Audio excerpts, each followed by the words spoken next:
Magandang araw para sa lahat ng ating mga minamahal na mga SSS pensioners.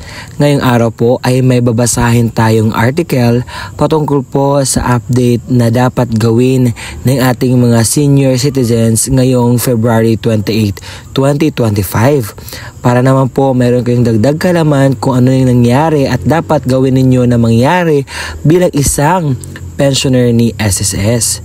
Attention sa lahat ng mga SSS pensioners. Mahalaga at importanteng bagay na dapat gawin ng mga pensioners ngayong February 28, 2025.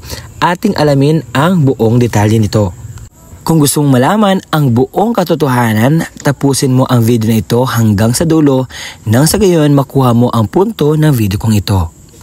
Sabi pa ng SSS President and Chief Executive Officer Robert Joseph M. Declaro na nireview nila ang guidelines sa ACOP or Annual Confirmation Program ng SSS to simplify the requirements and other verification process para mas madali na ma-process ng ating mga pensioners.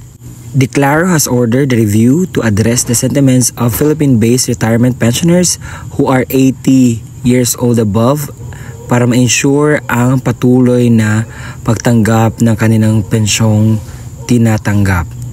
Sa end ng 2024, meron pong 157,493 such pensioners.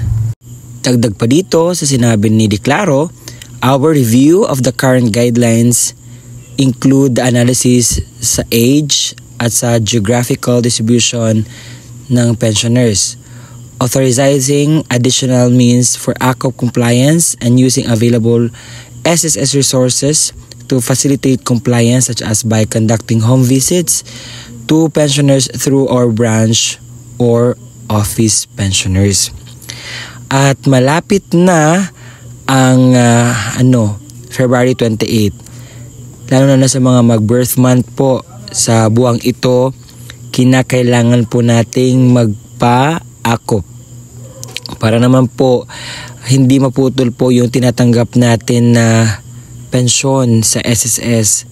Dahil ngayon mayroong bagong guidelines at mayroong pong bagong pamaraan para hindi na masyadong mahirap pa sa end ng ating mga senior citizens na medyo papagaanin pa nila ang paraan sa process ng pag-comply ng ACOP.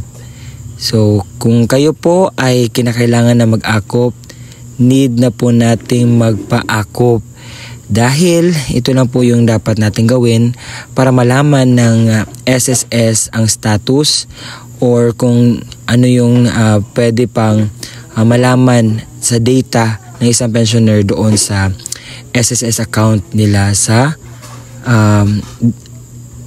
branch ng isang SSS or yung sa SSS mismo. So nasanay, clear ang ating information na nakuha ngayon dito sa aking vlog. And this is me, Ruel Nuisotanyo. Maraming salamat po sa panonood. And sa mga nagtatanong dyan sa second tranche, never pa po nag-release si SSS President ng statement po dyan. Maraming salamat po. Bye-bye!